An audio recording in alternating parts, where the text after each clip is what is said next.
The knife was smaller than she expected. That was the first thing Kyle noticed when she unwrapped it from the cloth her handler had given her 3 days ago in a back room that smelled of damp wool and old smoke. She had expected something impressive, something that matched the weight of what she was being asked to do. Instead, it was a thin blade, barely longer than her palm, with a handle wrapped in cracked leather that someone had repaired badly with twine. It would have to be enough. She sat on the edge of the narrow bed in the servants' quarter she had been assigned to and turned the blade slowly in her fingers. Outside the window, the northern capital spread across the mountain in tiers of pale stone and torchlight. And somewhere above her, 3 floors up and behind walls thick enough to swallow sound, the Alpha King slept. Or didn't sleep. She had been told he rarely did. Her name was Kyle. Not the name she had been born with. That name had died with her village 6 years ago, along with everyone in it. Kyle was the name her handler had given her when she was 17 and hollow-eyed and willing to do anything to stop being hungry. It was a good name for what she had become. Short, hard, easy to forget. She was 23 now, and she had done 9 jobs in 6 years, and she had never once been afraid before walking into one. She was afraid now. She told herself it was the cold. The northern mountains had a specific kind of cold that wasn't just temperature. It was pressure. The weight of altitude sitting on your chest like a hand. She had grown up in the eastern lowlands where the air was wet and warm and smelled of river mud, and this dry, thin, knife-edged cold was something her body didn't understand yet. That was what she told herself. She rewrapped the blade and tucked it under the thin mattress and lay back and stared at the ceiling and listened to the sounds of the palace settling into night. Distant footsteps. A door somewhere. The low sound of wind finding gaps in old stone. She had been inside the northern fortress for 4 days, working as a kitchen runner, which meant she carried things from one place to another and kept her eyes down and her mouth shut and learned the rhythms of the place. When the guard shifts changed. Which corridors were empty at which hours. Where the Alpha King moved during the day, the great hall in the mornings for council, the training yard at midday, the upper library in the evenings. The library was the gap. He went alone. His guards waited outside the door. Her handler had told her this, and she had confirmed it herself by finding a servant's passage that ran behind the library's north wall, close enough that she could hear when someone moved inside. Tomorrow evening. That was the window.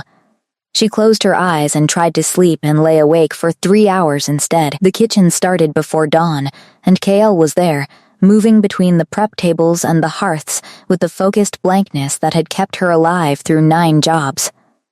She carried, she fetched, she refilled water pitchers. She swept ash from the smaller cooking hearth and replaced it with fresh wood. And she watched, the way she always watched, from behind eyes that gave nothing away. It was a skill. The emptiness.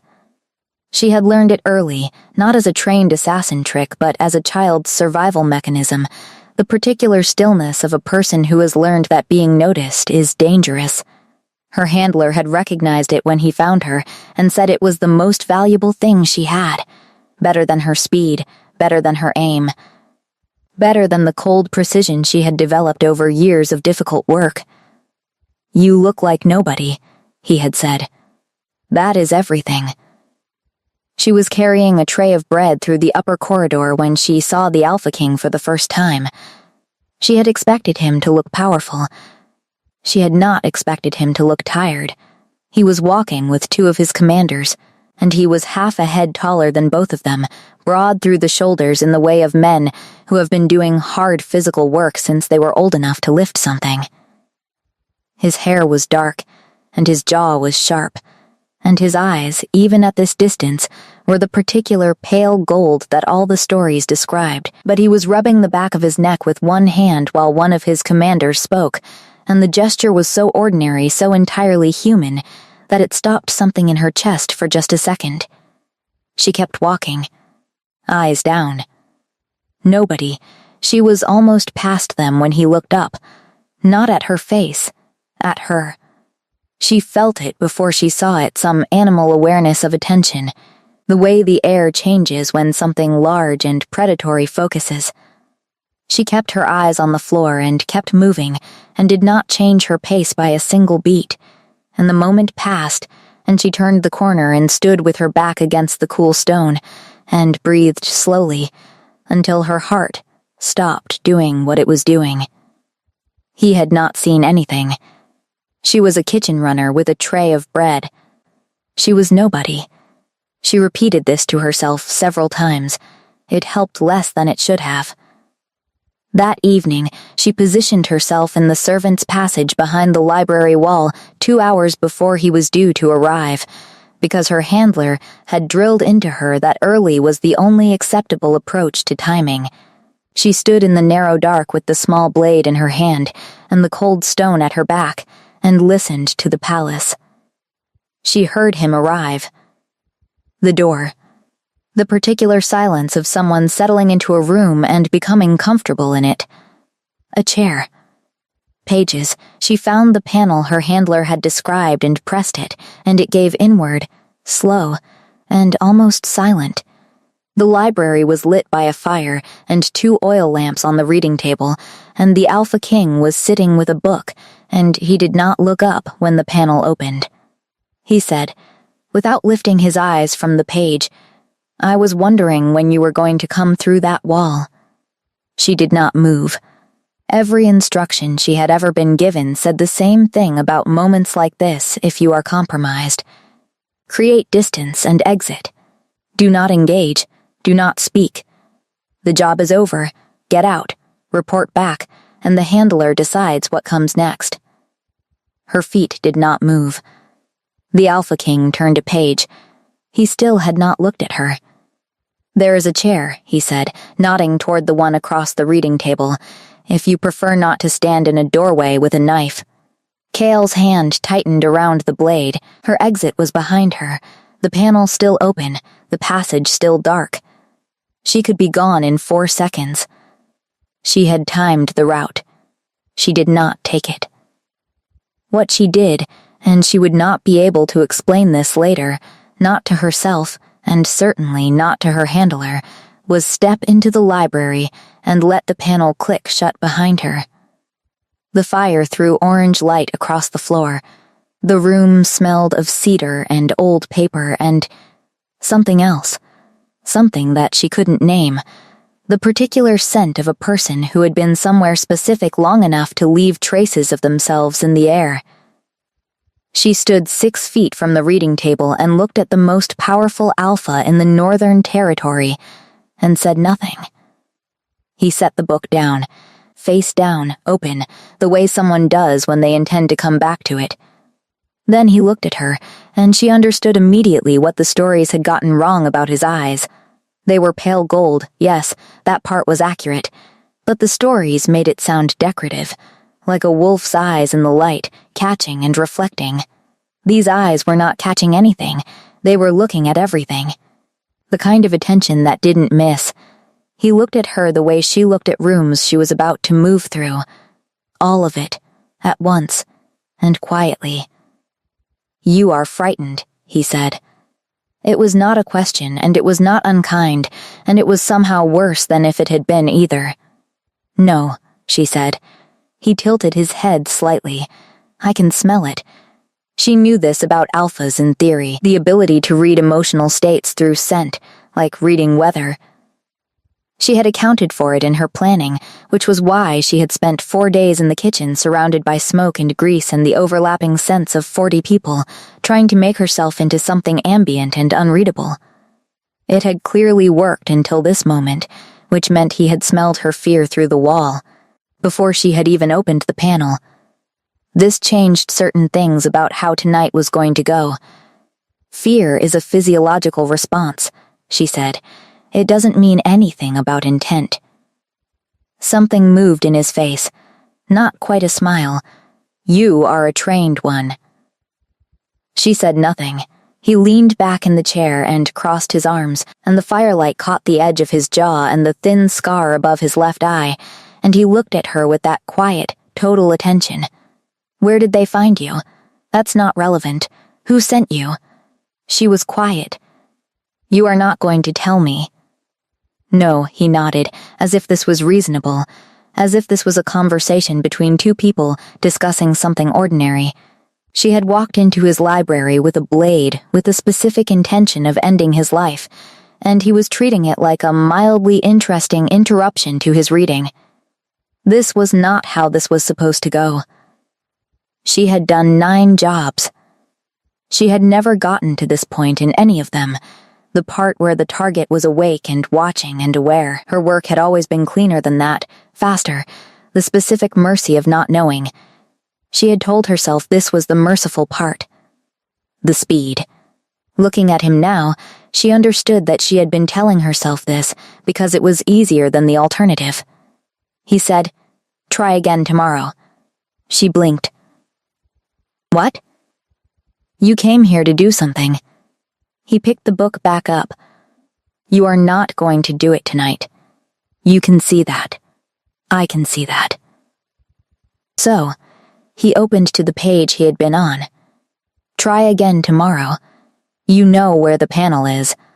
The absolute strangeness of what he had just said took a moment to reach her completely. You are telling me to come back, she said slowly, and try to kill you again. I am telling you that you came here tonight and you did not do what you came to do, and we should both acknowledge that and not pretend otherwise. He turned a page. Whatever is stopping you will either resolve itself or it won't. If it does, you know where to find me. I am here most evenings. You are not afraid of me, she said. I didn't say that. You smelled fear. That was mine, not yours. He looked up from the book. I have been king for 11 years, he said. I have had 4 serious attempts on my life and 7 that were not serious at all. I learned a long time ago that being afraid of people who want to kill me doesn't change whether they do it. What changes it is understanding what they want more than they want to do the job.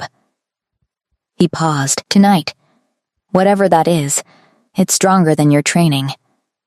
She stood in the firelit library with a blade she hadn't raised and looked at the man she had come here to kill and felt, with a clarity that frightened her more than anything else had tonight, that he was correct.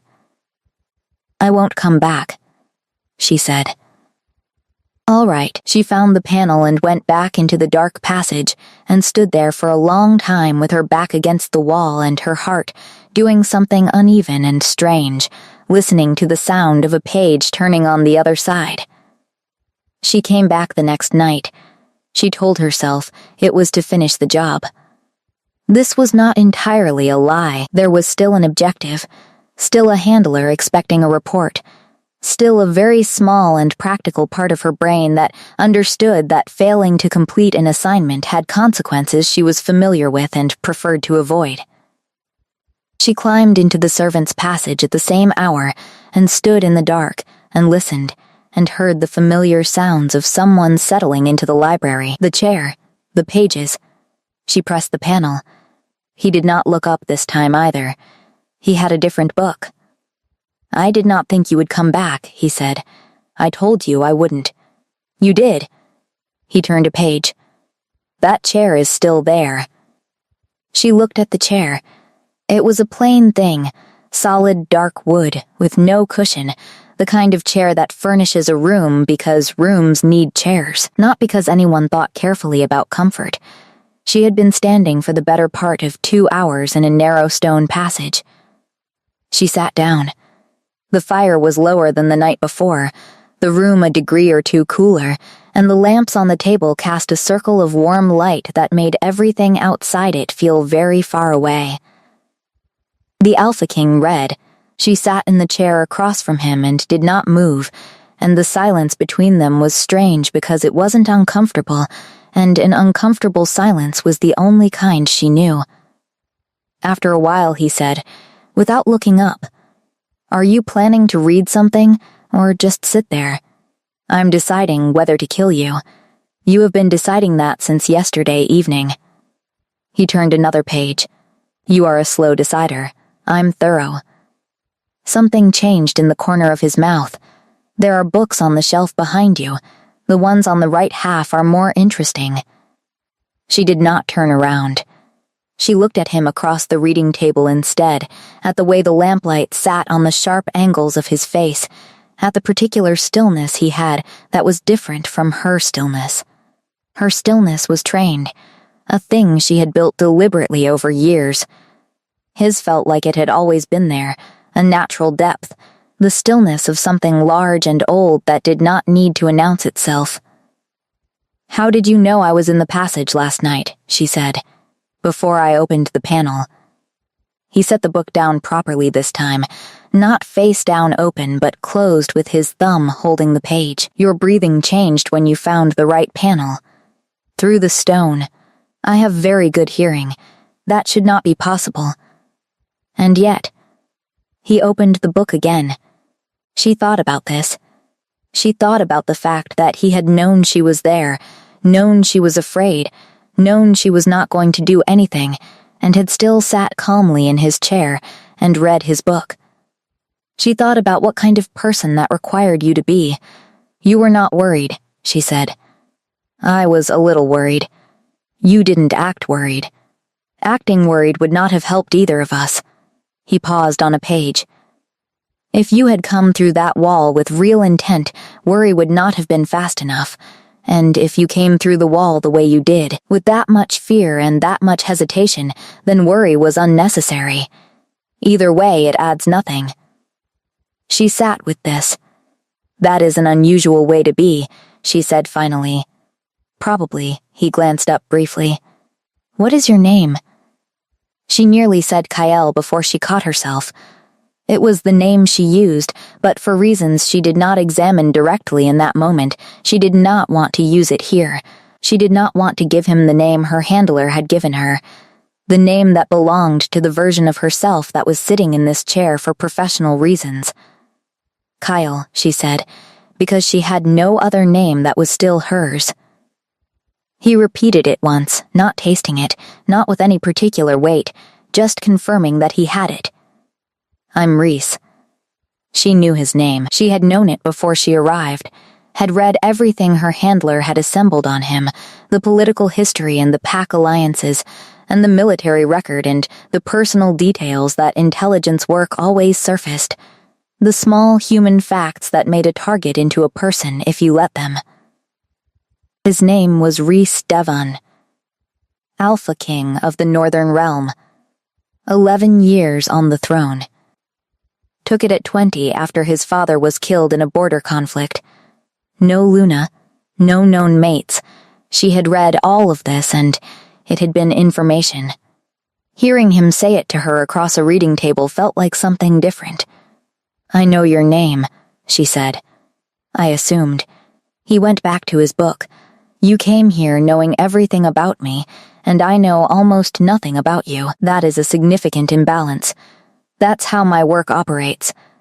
What would balance it look like?" She looked at him. "Why do you want balance?" He was quiet for a moment, reading a line she couldn't see. Then he said, "Because you are going to come back here again tomorrow night, and probably the night after, and eventually we are going to have to be honest about what this is. And it will be easier if we are not complete strangers by then." The directness of it stopped her. She had been in rooms with very powerful people before. It was unavoidable in her work. And powerful people, in her experience, spoke in a particular way. They made space for themselves by crowding others. They said things that required you to arrange your understanding to accommodate them. They used language as weight. Reese said things the way someone places objects on a table, simply and where they could be seen. "I am not coming back after tomorrow," she said. He turned a page. She stayed for another hour, sitting in the wooden chair in the lamplight, with her blade in her pocket and the fire burning lower, and he read his book. And the silence between them was the same strange, undemanding thing it had been before. When she left, she used the main door instead of the panel. He did not comment on this. She came back. She told herself each time that it was the last time, and each time the evening arrived and she found herself in the passage, or already at the library door, without entirely remembering deciding to go. It was the most alarming thing that had happened to her in 6 years, and she did not know what to do with it, so she did what she had always done with things she did not know what to do with. She kept moving and didn't examine it directly. On the 4th night, he had a second cup on the table. Small, ceramic, already poured. She sat down and looked at it. "It's tea," he said. "It's not poisoned. Poisoning an assassin feels unsporting." She picked it up and drank it because she was cold and the tea was hot, and she was tired of performing caution in a situation that had stopped making conventional sense several nights ago. It was good tea, something dark and slightly bitter with a warmth that lasted. "Tell me something true," he said, not looking up from his book. "About what? Anything. I don't require it to be relevant." She thought for a moment. "I grew up near a river, the eastern lowlands. There was a particular smell in summer when the water was low and the mud dried in the sun." She paused. "I have not smelled anything like it since I left." He looked up then, not with surprise, but with the particular attention he gave things that interested him. "How old were you when you left?" 17, by choice. It wasn't a question, but she answered it anyway. "No." He held her gaze for a moment and then went back to his book, and she understood that he was not going to ask the next question, that he was leaving space for her to fill if she chose, and emptiness if she didn't. She did not fill it, but she noticed that he had left it. On the 5th night she asked him something she had been turning over for days. "Why haven't you had me arrested?" He considered this with the same seriousness he gave everything. "Because you have not done anything that requires arresting. I came here to kill you. You came here and then you didn't. That is a different thing." He set his book down. "I have had people arrested for intent before. It is a messy business and it makes people very determined in ways they were not before." He looked at her steadily. "Also, you are more interesting than most of the people I speak to in a given day, and I am reluctant to lose that." She stared at him. "I am an assassin sent to end your life.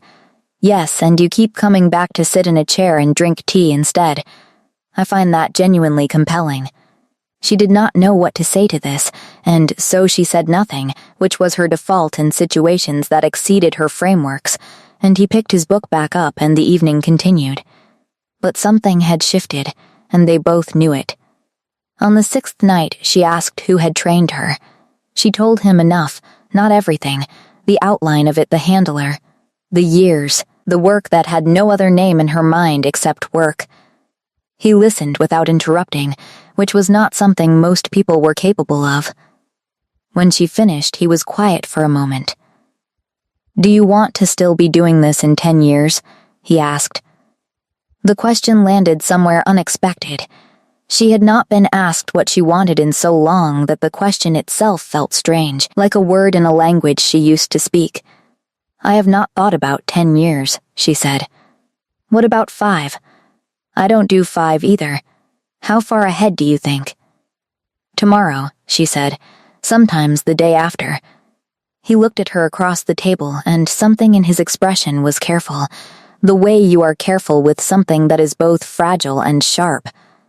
"That is not a life," he said quietly. "That is a series of days." She put her cup down. "For some people that is the same thing. Is it the same thing for you?"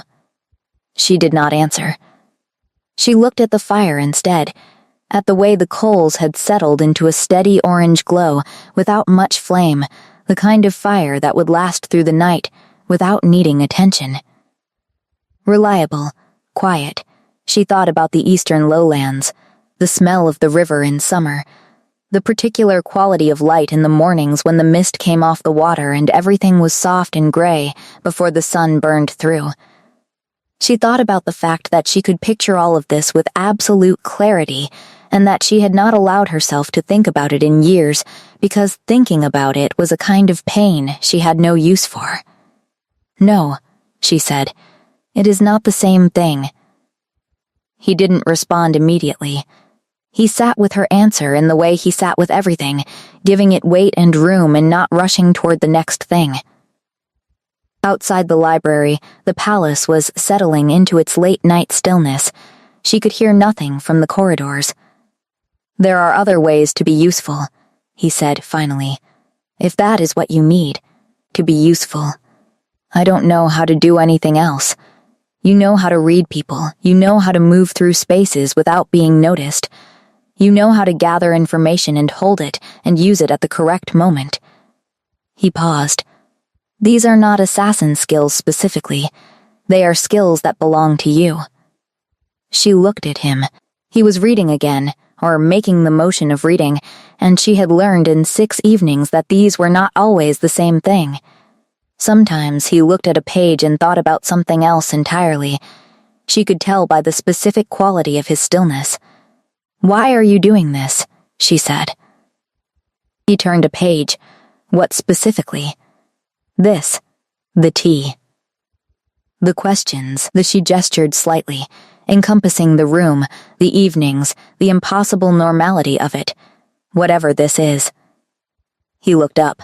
"Because you came here to do something and you couldn't, and that means there is a part of you that didn't want to, and I am interested in that part." He held her gaze.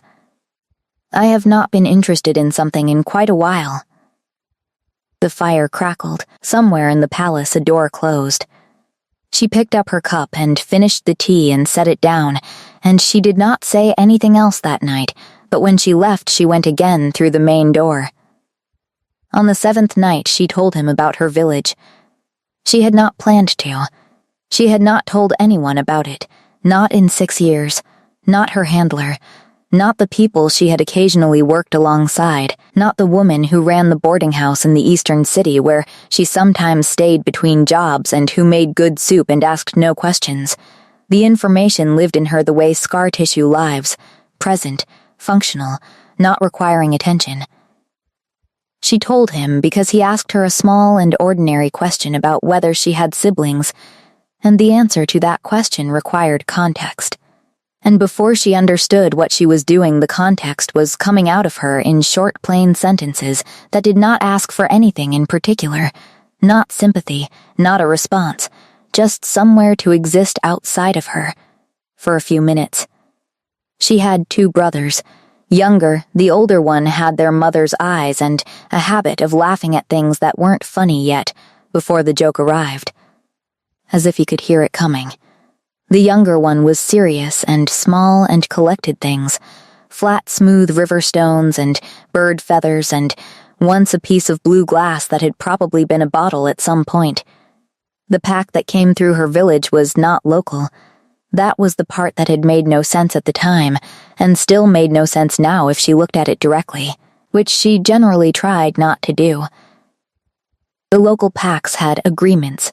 Her village was under the protection of the Myron pack, and the Myron pack had held that territory peacefully for 40 years.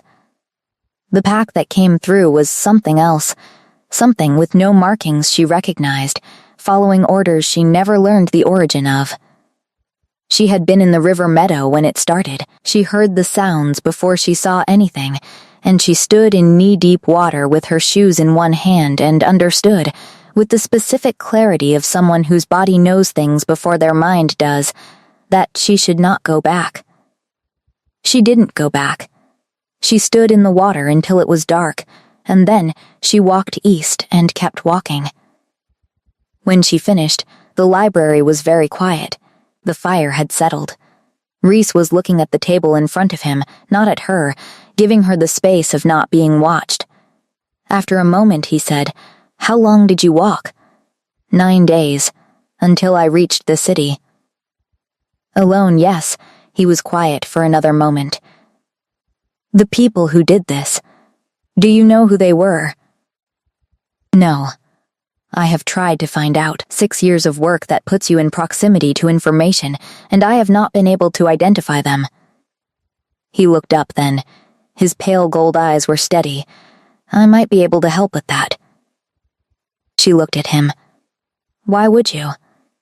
"Because you deserve to know." The simplicity of it sat in the air between them. She had braced for something more complicated in offer with conditions. A trade, the kind of exchange that people with power made when they wanted something from people without it. What he said instead was 4 words that didn't ask for anything. She looked away.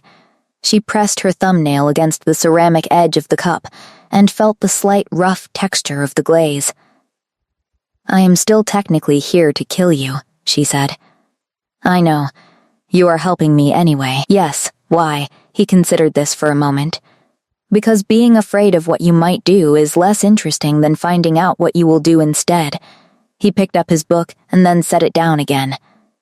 "Also, if I have the information you've been looking for, and I choose not to give it to you because of why you arrived here, I am the kind of person who uses what someone needs as a mechanism of control. I don't want to be that person." She sat with this. She had spent 6 years being used as a mechanism of someone else's control, and she had told herself this was simply the structure of her world, that it was neither good nor bad, but simply the arrangement of things. The way weather is an arrangement of things. You didn't judge it. You adapted. Looking at Reese across the library table, she understood for the first time that she had been wrong about this, that she had decided to be wrong about it, because the alternative understanding that she was in a situation that should not have existed required too much energy she couldn't afford. "My handler reports to someone," she said. "I don't know who. The chain is long and deliberately obscured. I can start further down the chain and work up. It could take a long time. I have resources." He said this without pride, simply as a fact about his situation, the way you'd note that you had a window or a door. "And I suspect the answer connects to things I already need to know. These requests don't originate from nowhere." She nodded slowly. "If you find something, I will tell you, directly, not through intermediaries." She looked at him. "You trust me with information. Still, after all of this." He met her eyes. "You have been in this library 7 nights with a blade, and you have not raised it once. I think we are past the point where trust needs to be negotiated carefully." Outside, the night was deep and the wind had found new gaps in the stone, slightly different sounds than the evenings before. She thought about her brothers, the one who laughed early and the one who collected smooth stones. She thought about the way the river had felt in summer, cold around her ankles and the light on the water. "Tell me something true," she said, turning his question from the first night back to him. He didn't hesitate. "I am the most powerful alpha in this territory, and I am also the loneliest person in most rooms I walk into. I have been trying to decide for 11 years whether those 2 things are connected or just coincidental." She looked at him for a long time. "They are connected," she said. He nodded once, slowly, as if she had confirmed something he already suspected. The fire burned low. Neither of them moved to add wood. The handler came on the 8th day. Not in person, he never came in person, which was one of his consistent qualities and one she had once considered professional and now considered cowardly. He sent a message through the secondary route they used, a small folded paper left in the hollow of a specific loose stone in the lower market corridor, which she was expected to check every 3 days. She had been checking it every day. The message was 6 words: status, confirm completion or explain delay. She stood in the lower corridor with the paper in her hand and the stone in the other, and looked at neither of them. Around her, the market was moving through its midday business. Voices and footsteps and the smell of bread, and something being cooked with too much salt. Someone's child ran past her with a wooden toy. She put the paper in her pocket and went back to work. She did not write a response. She thought about this choice carefully, which was itself new, because the work had never involved choices the way she was thinking about choices now. The work had involved decisions, which were different, fast, functional, requiring no particular examination. Turn left or right. Use this route or that one. Wait or move. These were questions with correct answers that you identified and executed. What she was doing now was not a decision. It was something slower and more structural, the kind of thing that rearranged what came after it. That evening, Reese was already in the library when she arrived, which was unusual. He was standing at the window instead of sitting at the table, looking out at the city below, and he turned when she came through the door, and something in his expression shifted slightly in a way she had learned to read over 8 evenings. It was the expression he had when something had been sitting with him for a while. "My intelligence people flagged something," he said. She stopped. "Related to me. Related to who sent you." He moved back to the table but didn't sit. "There is a merchant consortium operating through the border territories.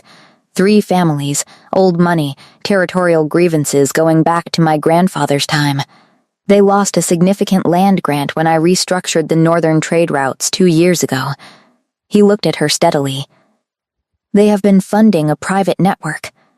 I think your handler is paid through it." She took this in. "You found this in 8 days. My people have been looking at this network for other reasons. Your situation added a specific thread to pull." He paused. "The 3 families are the Voss Karen Group, the Aldrich Trading House, and a smaller family called Brennan that operates mostly in the eastern lowlands." The eastern lowlands. She felt something go very still in her chest. "The Brennan family," she said carefully. "Where specifically in the eastern lowlands?" Reese looked at her. She watched him understand. She watched him connect the thing he had just said to the thing she had told him 2 nights ago, and she watched something move through his expression that she recognized as anger, the contained, specific kind that does not perform itself. "The river villages," he said quietly. "Lower Eastern Territory." She put her hand flat on the reading table, not to steady herself, just to feel something solid. "They cleared the land for a development route," she continued, and she was surprised by how even her voice was. "The villages were in the way. They paid someone to make that not be a problem. That is what I believe. And 6 years later, they hired my handler to remove an obstacle to their trade interests." She paused. "Through me. The person they made." The thing she felt in that moment was not what she expected. She had imagined, in the abstract, what it would feel like to find this out. She had assumed it would be rage, the clean, consuming kind that gives you something to do with your hands. What she felt instead was something quieter and more complicated. A kind of structural collapse in slow motion, the understanding that the shape of her life for 6 years had been built by the same people who had ended the first part of it. Reese did not say anything. He did not move toward her or offer something or try to fill the silence. He just stood across the table and was present in the particular way he had, which was to say completely, without dividing his attention anywhere else. After a long moment, she said, "What do you do with this information?" "That depends on what you want. I want them to be held responsible. Then, that is what we work toward." She looked at him. "You keep saying we." "Yes, why?" He was quiet for a moment. "Because you came here alone, and you have been alone for a long time, and I have resources and information and standing, and there is no reasonable argument for why those things should stay on my side of this table." She looked at the table between them. It was a plain table, old wood, dark with age and use, with a small scar near one edge that might have been a burn or might have been something else. An ordinary table in a library where an assassin had been having tea with the man she had come to kill for 8 nights. "If I help you bring them to account," she said slowly, "what does that make me? Here, in relation to you." Rice held her gaze. "What do you want it to make you?" It was the second time he had asked her what she wanted, and it landed the same way it had the first time, in a place that was not accustomed to being addressed. She looked at him across the scarred table, at the firelight on his face, at the pale gold eyes that had been looking at her with that total unhurried attention for 8 evenings, and she thought about what it felt like to sit in this room, with this person, drinking tea and being asked questions that assumed she had answers worth hearing. "I don't know yet," she said honestly. "That's fine," he said. "You have time." She was not used to having time. She was not used to anything she was currently in the middle of, but this felt like the truest version of the unfamiliarity, the simple radical strangeness of someone who had all the power in a situation telling her that she could take her time with it. She sat down in her chair. He sat across from her. The fire gave out its steady, quiet heat. "Tell me about the Brennan family," she said. Everything. He opened a drawer in the reading table and pulled out a folded document. He had prepared this before she arrived, she realized. He had been standing at the window waiting for her to come.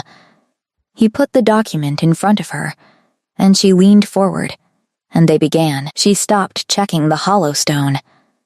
This was a line she understood clearly when she crossed it, unlike the earlier ones that had felt like gradual drift. Not checking the stone was a decision with a specific meaning. It said, "I am no longer operating within this arrangement." It said, "The job is over," and not because it was completed. It said something she was not ready to say directly, but was apparently willing to say through action, which had always been her more honest language anyway. The handler would send someone eventually.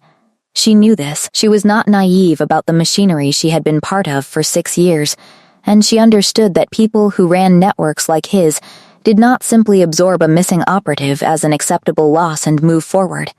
Someone would come. She had perhaps 2 weeks before that happened, possibly 3. She told Reese on the 9th night. He listened to the full shape of it, the timeline, the probable response, the options as she saw them. She had already mapped 3 exit routes from the palace and 2 from the city, old habit, the kind that didn't switch off. She told him these too. He listened to all of it and then said, "You are not leaving." She looked at him. "You do not get to decide that." "You are right." He leaned forward, elbows on the table. "I am not deciding it. I am disagreeing with the premise. You are thinking about this as if your best option is to run. I want you to think about whether there is a better option. Staying here makes me a problem for you. You are already a problem for me," he said. "You have been a problem for me since you came through that wall. I have found that I prefer having you as a problem to not having you here." She sat with the strange directness of this. He continued, "If your handler sends someone, I want to know about it. If there is a threat to you in this palace, I want to address it. These are not complicated positions. You are offering me protection. I am telling you that I have resources and I would like to use them in ways that are useful to you. If that reads as protection, then yes." She looked at the fire. "People will ask questions about who I am, why I am here. I have been thinking about that. And you were an intelligence operative who came in through unusual channels with information about a threat to the crown, which is true, in a specific light. She considered this. That is a very edited version of the truth. It omits certain details." He met her eyes. "The essential facts are accurate. You are here. There is a threat. You have information about a consortium that hired me to kill you. Yes, which you chose not to do, and which you are now helping me to address." He paused. "The why behind your arrival matters to me. It does not need to matter to everyone." She thought about this for a while. The fire shifted and settled. Outside the window, the mountain city was dark, except for the scattered lights of the lower tiers. "What do you tell people I am?" she said. "Someone I trust," he said simply. "People here are accustomed to me trusting people they don't fully understand. I am known for it." Sarah, who is my head of intelligence, makes a face every time, but she has also been wrong about every person I have trusted in this way, so I consider her skepticism a good sign. Something moved through Kyle that she didn't immediately identify. It took her a moment to name it, not because she had never felt it, but because she had felt it so rarely and so long ago that it had lost its familiar shape. It was the feeling of being accounted for, of being factored into someone's thinking not as a variable or a risk, but as a person whose presence needed to be explained because their presence mattered. "I came here to kill you," she said, one more time, as if she needed to make sure it remained on the table between them and didn't quietly disappear. "You came here with that intent," he said, "and then you made a different choice. And then you kept making it, for 9 nights. He looked at her steadily. "People are not only what they came here to do. You know that better than most." She looked at him for a long time. "If I stay," she said slowly, "I need to be doing something. Useful, real. I cannot just exist here with no function. I have a significant intelligence gap in my current operation against this consortium. Someone who understands how these networks operate from the inside would be invaluable. You want me to help you bring down the people who hired me. I want you to help me bring down the people who destroyed your village and built you into a tool and then pointed you at me." He held her gaze. "I think you want that too." She did. She wanted it with a clarity that surprised her, cutting through the years of deliberate not wanting things that had been its own kind of protection. "I will need to move rooms," she said practically. "My current quarters are a kitchen runner's closet. If I am doing intelligence work, I need access to different parts of the palace." Something shifted at the corner of his mouth. "I will speak to Sarah tomorrow. She will make a face." Definitely, he picked up his book and set it down again without opening it. "There is one other thing." She waited.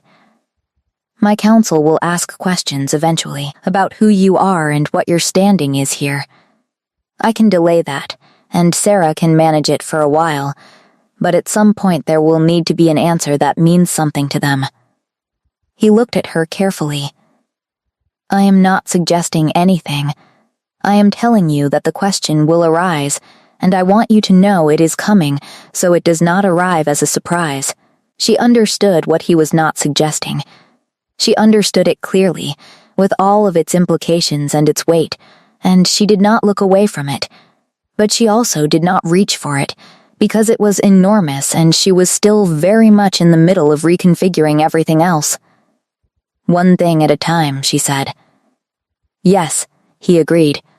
She reached for her cup. The tea had gone lukewarm, but she drank it anyway. "Tell me what Sarah knows about the consortium's current operations," she said. He opened the drawer again. They worked until the fire went out. Sarah made a face. It was a specific face, controlled and brief, gone in under 2 seconds, but Kyle had spent 6 years reading people in very high-stakes conditions, and she caught every piece of it. The slight narrowing at the eyes, the small compression of the mouth, the barely there shift of weight that said, "I have concerns I am not going to voice right now, but will absolutely voice later when I have the king alone." Sarah was exactly what Kyle had expected from Reese's description, and nothing like what she had imagined. Medium height, close-cropped silver hair, ink-stained fingers, eyes that inventoried a room the way Kyle inventoried rooms, quickly and with specific purpose. She smelled of leather and cold air and the particular dry smell of documents handled regularly.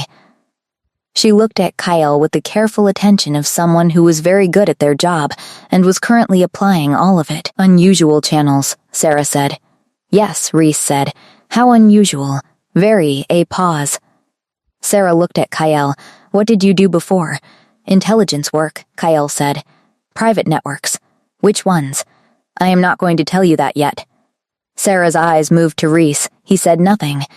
She looked back at Kyle. Another small assessment pause.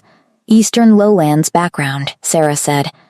"I can hear it in the consonants." "Yes, the Eastern Lowlands are interesting to me right now." "I know," Kale said. "That's why I'm here." Something shifted in Sarah's expression.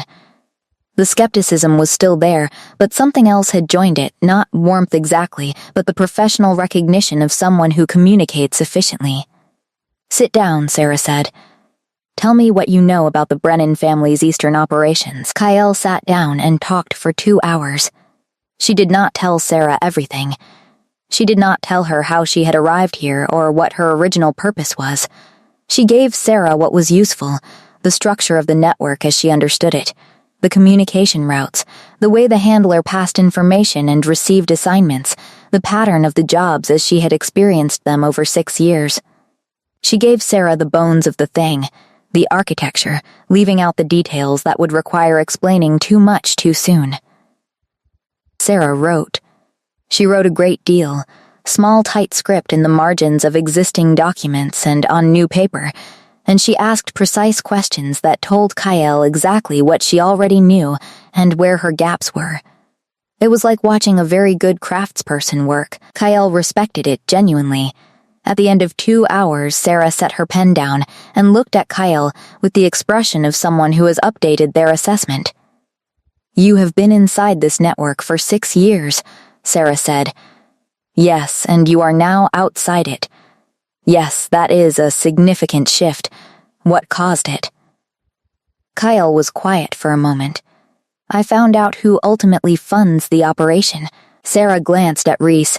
He was leaning against the wall near the window, arms crossed, watching, as he had been for the past 2 hours. He gave Sarah nothing with his expression. Sarah looked back at Kyle. She was deciding something. Kyle could see it, running a calculation that involved more variables than Kyle had access to. "We have been trying to build a case against the Brennan consortium for 14 months, Sarah said finally. "We have good documentation of the financial structure and the territorial violations. What we have not been able to establish is the operational layer. Who they hire, how, through what channels, for what specific purposes." She paused. "You are the operational layer. I am one piece of it. You are a significant piece." Sarah tapped her pen against the table once, a decision sound. "I will need specific documentation, routes, names where you have them, communication samples if possible. I can provide most of that." "Most. There are things I do not know. I was kept deliberately limited." "That is how these operations work. The people inside them know their own lane and nothing adjacent." Sarah nodded. This apparently matched what she already understood. "The gaps in your knowledge are also useful. They tell us about the structure. They worked through the afternoon and into the evening. At some point food arrived, bread and something warm in a clay pot, and Kyle ate without looking up from the documents spread across the table, which was the most natural she had felt in a room with other people in 6 years, this particular absorption in work, the world outside narrowing to the task in front of her. When the light changed and the evening settled in, Sarah gathered her papers and looked at Kyle with an expression that was as close to approval as Kyle suspected the woman got. "You will need proper quarters," Sarah said. "Not the kitchen block. The king mentioned he would speak to you. He mentioned it this morning. I have already arranged it." A pause. "There are rooms on the intelligence corridor. You will be near my people. I prefer to have people I am working with close enough to find easily." Kyle nodded. "One more thing," Sarah said. She said it neutrally, with no particular weight, but Kyle heard the weight underneath it anyway. "The king trusts you. I do not yet, but I am willing to extend provisional trust in the direction of your skills and the usefulness of your information. If those 2 things hold, we will revisit." She gathered the last of her papers. "If they do not hold, I want you to understand that I am very good at my job, and I will find out." "I understand," Kyle said. Sarah left. Reese pushed off the wall and came to the table. He looked at the documents she had spread across it, the map of the network she had drawn from memory, the names and routes and patterns. "She likes you," he said. Kyle looked at him. She made the face. She makes the face with people she is going to trust eventually. She has a different face for people she is dismissing entirely. He picked up the edge of one of her documents, looking at the network map. This is very good. I have had 6 years to learn it. It will break the case open. He set the document down. Sarah has been working toward this for over a year. You have given her the layer she was missing. Kyle looked at the map she had drawn, the lines connecting names to names, the routes she had traveled, the cities and the hollow stones and the back rooms smelling of damp wool. The architecture of 6 years. It was not a good use of 6 years, she said. No, he did not soften this. But it was what they made it into. And now it becomes something else. She looked up at him. Something else, she repeated. He met her eyes. Yes, she looked back at the map, her own handwriting mapping the thing she was dismantling.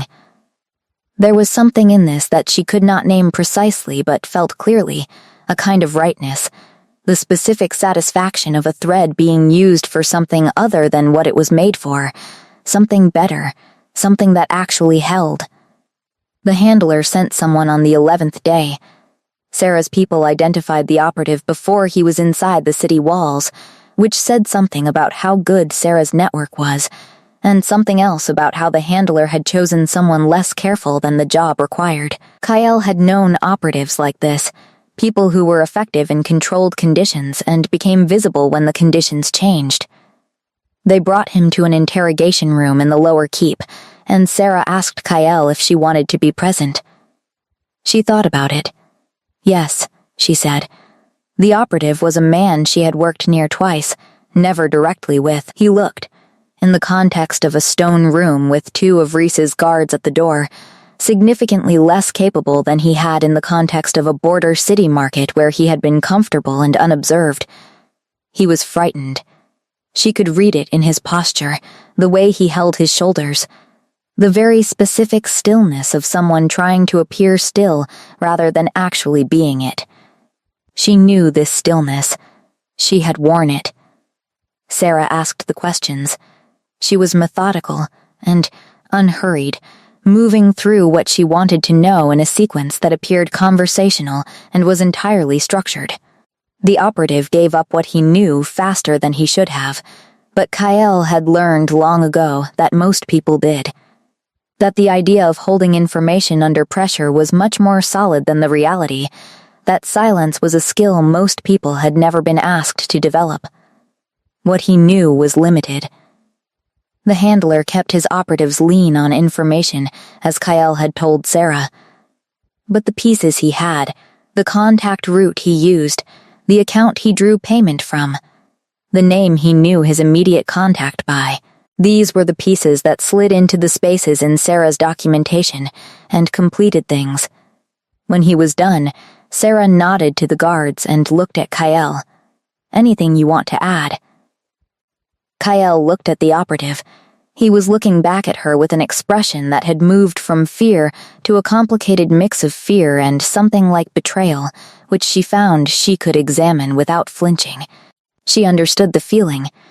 She had felt it herself, briefly, on the morning she had understood what the consortium was. No, she said. You got what matters. Outside the room, Sarah said, the account he named routes through the Aldrich trading house. That is the second family. We now have direct financial connection between all 3. Is it enough? Getting closer, Sarah walked quickly, the way she always moved, like a person whose time was always already in use. I need one more thing. The handler himself, or documentation that connects the Brennan family directly to the operational decisions. Not just funding. She paused at a corridor junction. Can you get me that? Kyle thought about it. The hollow stone, she said. If I send a response to his last message, something that makes him want to communicate in more detail. He is cautious over written communication, but there are things he will put down if he believes the situation requires it. What things? Authorization. If I tell him the delay is because the situation is more complex than anticipated, and I need explicit instruction to proceed. He will give it in writing because he does not want ambiguity in his network." She paused. "He gives authorization in writing because it gives him control over the operative. If something goes wrong, the documentation exists. He has used it before to redirect blame." Sarah looked at her. "You are describing your own vulnerability in this system." "Yes, and you have documentation from previous jobs." Kyle was quiet for a moment, kept for my own protection, in case it was ever needed. Sarah's expression did not change, but something shifted in her eyes. The calculation running behind them updated. "Where? Not here. Stored outside the city. I can retrieve it." "How long?" 2 days, 3 at most." Sarah nodded. "Go with 2 of my people. People you choose from the unit, so you know they are mine and not someone else's." "All right." She left the next morning before dawn with 2 members of Sarah's intelligence unit, both of whom she had spent the preceding evening assessing carefully and found adequate, which was the word she used for people she considered reliable. She had not told Reese she was leaving until the night before, which she had been briefly uncertain about. This sense that she should tell him, that his knowing was something she wanted rather than just something that was logistically sensible. She told him in the library. He was reading. He closed the book when she explained. He listened to the plan without interrupting, asked 2 precise questions about the route and the security of the storage location, and when she had answered them, he said, "Come back." 2 words. Simply put. Not a command. She came back in 2.5 days with a waterproof leather case that smelled of the dry storage unit she had rented under a name that connected to nothing. 3 cities east of the northern capital. The case contained 6 years of careful documentation, original written authorizations, payment records, communication samples, a ledger of jobs with dates and payment amounts, and the names her handler had used at various times, because she had known, always, in the specific way of a person who understands that the arrangement they are in is not a safe one, that she might need this someday. She gave it to Sarah without reading through it first. Sarah went through it for 4 hours, and then came to find Kyle in the new rooms on the intelligence corridor, which had a window and a desk and a bed that was not a closet, and stood in the doorway with an expression that was the most open Kyle had seen on her face. "This closes it," Sarah said. "Every gap, every missing connection. This documentation combined with what we already had is enough." She paused. "More than enough." "Good." Sarah looked at her for a moment. "You kept this for 6 years." "Yes, knowing that giving it to anyone was dangerous." "Yes, why give it now?" Kyle thought about the honest answer and gave it. "Because I found something worth giving it for." Sarah was quiet for a moment. Then she said, in a tone that was still professional, but had shed 1 layer of distance, "You are useful. And I mean that as the highest possible compliment." After she left, Kyle sat on the edge of the bed in the new room and looked at the window and the night sky beyond it and felt something she had not felt in a very long time. Not happiness exactly, which was a word she had complicated feelings about, but something adjacent. The particular quality of being in the right place, doing the right thing, with the right people, for reasons that were her own. She thought about her brothers. She thought about the river. Then she went to find Reese. He was not in the library. She found him in the training yard, which she had not seen him use in the evenings before. The yard was empty except for him, lit by 2 torches at the far ends, and he was moving through a training sequence alone. The kind of work that was not about fighting a partner, but about maintaining the body's knowledge of itself. Deliberate and repetitive, each movement clean. She stood at the edge of the yard and watched. He moved differently here than he did in the library, which was not surprising, but was still interesting to observe. In the library he was still, contained, his physicality present but folded away. Here it was uncontained, fully used, and she understood with a specific clarity why the stories about him used the words they did. The descriptions of him as something more than ordinarily dangerous. He was large, and he was fast, and he moved with the economy of someone for whom violence was a skill acquired through necessity rather than preference. He stopped when he registered her presence, which took approximately 4 seconds after she arrived, which was good, she noted, because most people took longer. He looked at her across the yard. "You are back. 2.5 days. He picked up a cloth from the fence rail and wiped his hands. "How did it go?" Sarah said it closes the case. Something in his posture shifted, a small settling, as if he had been holding something slightly tensed and had now released it. Good, she walked into the yard. The torchlight was warmer here than the library lamps, lower and more orange, and it caught the angles of his face differently. He was still breathing slightly elevated from the training, and there was something in this that she found she noticed more than she intended to. "You were worried," she said. "I was aware of the variables. That is the same thing." The corner of his mouth moved. Perhaps. She stood a few feet from him, which was closer than the library table had put them, and the air between them was the same as it had been for 9 or 10 evenings now, charged in a way she had stopped pretending she didn't notice. "Sarah said I'm useful," she said. "You are." He tilted his head slightly. "Is that what you needed to hear from her?" "It is what I expected to need to hear." She paused. "It turned out to matter less than I expected." He watched her. What mattered more? She looked at him directly. She had been doing this for days now, this slow incremental practice of saying true things without covering them, and it still required something from her, an active choice each time. "Coming back," she said. The part where I came back mattered more than whether it was useful. The yard was quiet around them. One of the torches made a sound in the wind. Reese looked at her with the total attention she had grown accustomed to over weeks of evenings, the attention that did not divide or deflect, that took her in completely and gave her back nothing but presence. "Kale," he said. "Yes, I would like to ask you something." "All right, when this is finished," he said carefully, "when the case is closed and the consortium is addressed, and the things that need to be dealt with are dealt with, what do you want? For yourself. Not for the work. Not for the outcome. For you." She stood in the torchlit yard with her hands at her sides and looked at the Alpha King of the Northern Realm, the man she had come here to kill and had instead spent weeks talking to in a library, the man who had found out what had been done to her and said I might be able to help without conditions, the man who had said come back like it was simple. She thought about what she wanted.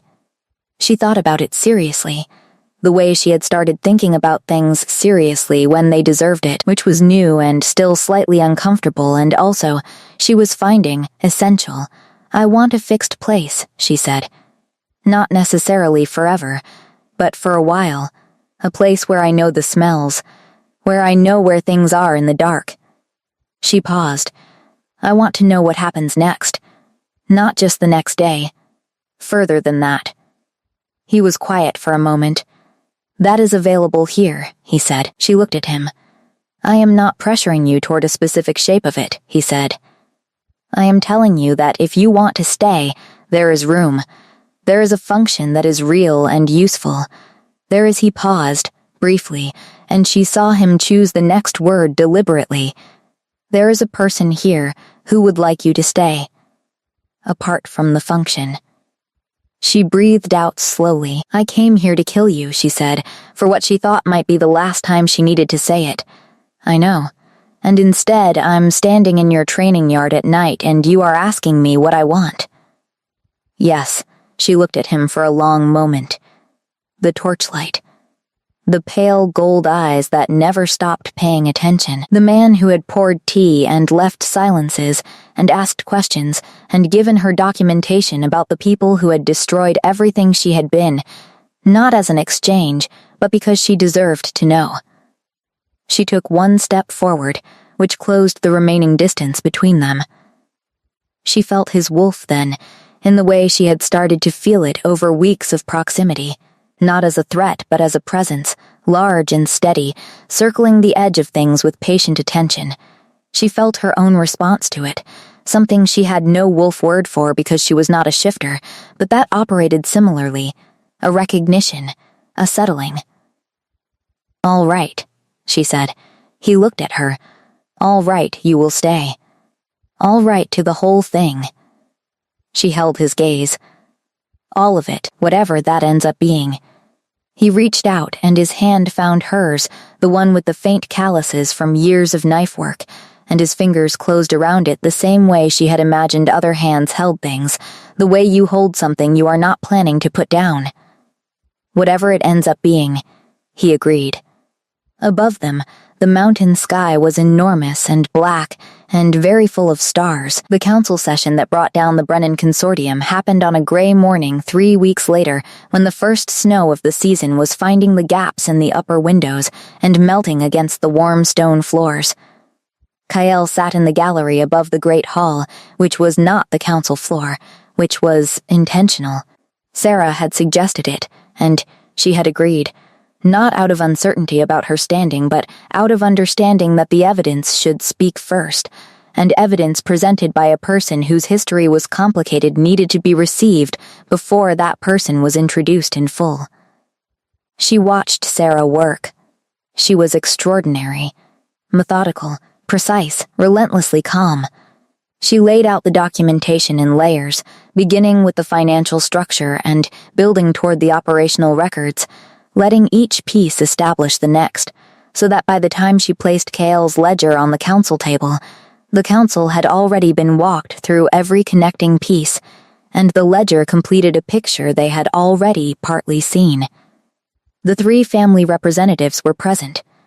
They had been summoned for a council session described in neutral terms, which was another of Sarah's choices, and they sat at the council table with the specific expression of people who are not yet certain how much trouble they are in. By the end of the first hour, they knew. One of them, the oldest of the Brennan family's representatives, an angular woman named Sarette Brennan, who had the posture of someone accustomed to controlling rooms, tried twice to introduce alternative interpretations of the documentation. Sarah dismantled both attempts with the particular efficiency of someone who had anticipated them. Kyle watched and noted the specific techniques, because she was still learning Sarah, still mapping her, and Sarah was worth mapping carefully. Reese sat at the head of the council table and said very little. He asked 4 questions, each placed at precisely the right moment to either open something that needed opening or close something that was trying to stay open. Kyle watched him work the room the way she had watched him in the library, this same quality of presence and precision applied to a different context. She had known he was powerful. She was now watching what that meant in practical terms. By midday, the formal findings were being drafted. She came down from the gallery when Sarah sent for her, which happened after the Brennan representatives had been escorted out and before the council members who remained had dispersed. She walked into the great hall and felt every remaining pair of eyes in the room find her. The quick inventory that happened whenever she entered a space. Reese looked at her from the head of the table. He did not change his expression, but something in it settled, the way a room settles when something it was waiting for arrives. Sarah stood beside him. Kyle provided the foundational documentation that completed this case. Sarah said to the room, in the tone of someone stating information rather than advocating a position. She has been operating as an intelligence asset for this office for the past 3 weeks. A council member near the end of the table, a solid alpha with gray at his temples, said, "Where did she come from?" "Eastern Lowlands originally," Sarah said. "She has been working in private intelligence networks." "Which ones?" "The ones that were funding this consortium's operational layer," Sarah said, without inflection. "She extracted herself from that network and brought the documentation to us." A pause. The council member looked at Kyle with the expression of someone updating a calculation. "Why?" he said. The Brennan family funded the destruction of her village 6 years ago, Sarah said. She had personal motivation to see this resolved. A longer pause. The room understood the shape of this, Reese said. She is staying. Just those 3 words, said with the particular even weight he put on things that were not up for discussion. Her position will be formalized through Sarah's office. If anyone has questions about her standing, they can raise them with me directly. No one raised them. After the council dispersed, Kyle found herself in the corridor outside the great hall with Sarah, who was reviewing her notes and did not look up. You did well up there, Kyle said. I know. Sarah turned a page. The Brennan case will go to formal hearing within a month. Your documentation will be entered as evidence. You will likely need to provide a statement. Under what name? Whatever name you choose to use going forward. Sarah looked up briefly. I would suggest one that you own. Not the one a handler gave you. Kyle thought about this. She had been Kyle for 6 years. The name had served her. It belonged to the version of herself that had been shaped by her handler, and she was becoming, slowly and with effort, a different version, one that was perhaps in need of a different name.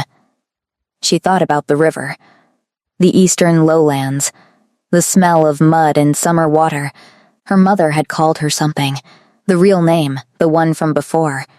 She had not used it in 6 years because it had felt like something too soft to carry through the kind of years she had been carrying. She was not sure she was still afraid of soft things. I will think about it, she said. Sarah nodded, the brisk nod of someone who considers this a settled matter for now, and moved on down the corridor with her papers. Kyle stood in the corridor alone for a moment. The gray light came through the tall windows at the end of the hall, the diffuse flat light of snow cloud, and it made everything in the palace look quieter and more internal, turned in on itself against the cold. She thought about the morning her village burned, and the way she had stood in the river with her shoes in her hand and walked east and kept walking. She thought about 9 nights of tea in a library. She thought about what it felt like to walk through the main door. The snow settled properly over the northern capital that evening, the first real accumulation of the season, and by nightfall the carved staircases were white, and the lower tiers of the city were quiet beneath it. Kyle stood at the window of her room on the intelligence corridor and watched it fall. There was a particular quality to snow in the mountains that she had not encountered before coming here, heavier than the lowland snow she had known as a child, more deliberate, each flake carrying more weight. It settled with intention. She had been in this room for 3 weeks. She knew where things were in the dark. There was a knock at the door. Reese came in when she said to, which he had been doing since the first week, knocking first, not assuming, which was something she had not expected from an Alpha King, and which she had observed with the same careful attention she gave everything. He had a habit of sitting on the windowsill when he came to talk, one leg up, the other on the floor, and he did this now, looking out at the snow. The formal hearing is set for the 22nd, he said. Sarah told me, you will need to be present. I know. He was quiet for a moment. Outside, the snow continued its deliberate descent. I have been thinking about names, she said. He looked at her. My handler gave me KL when I was 17. It was functional. It fit the work. She paused. I had a name before that. My family used it. She said the name. The real one. The Eastern Lowland name with its particular vowel sounds that sat differently in the mouth than Northern names, softer, longer. Reese said it back to her. Once, carefully, getting the sounds right. Something happened in her chest when he said it. Small and significant. That is a better name for you, he said, not because of what you are now, because it sounds like something that was always true. She looked at him on the windowsill with the snow falling outside and thought about the 11 evenings in the library that had become this, whatever this was, this room and this city, and this person who had smelled her fear through a stone wall and said, "Try again tomorrow," instead of anything else. "I want to ask you something," she said. "All right." That night in the library. The first night, when you knew I was in the passage, and you knew I was frightened, and you knew I was not going to do anything. She paused. "Why didn't you call the guards?" He thought about this, not performing the thinking, actually doing it the way he did everything. "Because you were afraid," he said, "and calling the guards would have made that worse and gained me nothing. Whatever was making you hesitate was more useful than anything the guards could do." He looked at her. "And because there are very few people who come through that wall and then sit in the dark for 20 minutes without moving, and I found that I wanted to know which kind of person you were." She looked at him. "Which kind am I? The kind who makes a decision and then makes a different one." He held her gaze. "The kind who keeps what they know until they find something worth giving it for." A pause. "The kind who knocks." She absorbed this. The snow was falling thick now, the kind of fall that changes the sound of the city, absorbs it, wraps everything in a particular soft silence. She thought about what it would mean to be a person who kept making different decisions, who kept walking through main doors, who told people their true name. "I would like to stay," she said. "Properly, not just because it is useful." She met his eyes. "Because I want to be here. That is a different reason." "It is," he agreed. "I have not done things for that reason in a long time." "I know." She moved toward the window, toward him, and he turned to face her, sliding off the windowsill to stand, and they were close in the way the library table had never quite allowed, close enough that she could feel the warmth that came off him, the specific warmth of an alpha in winter. And she looked up at him and thought about all the words she had been slowly learning to say. "The consortium destroyed my village," she said. "And then they made me into a weapon. And then they pointed me at you." She paused, "And you turned out to be the thing that made it worth surviving." He reached up and put his hand against her face, the way someone touches something they are being careful with. "I am going to say something," he said, "and I want you to know that it is not a pressure or a claim. It is just a true thing that I want you to have. Say it." "You are the most interesting person I have been in a room with in 11 years, and I have been in rooms with a significant number of people." His thumb moved slightly. "Whatever you want this to be, I want it too. Whatever name you call it." She thought about the river and the summer and the smooth stones her brother had collected. She thought about 9 nights of tea. She thought about the first time she had walked through the main door instead of the passage in the wall, the small and enormous decision of that. She put her hand over his, the one on her face. "I think," she said, "that I am done trying to do things that are not what I actually want to do." Something changed in his expression, warm and careful, and very still. "What do you want to do?" he said quietly.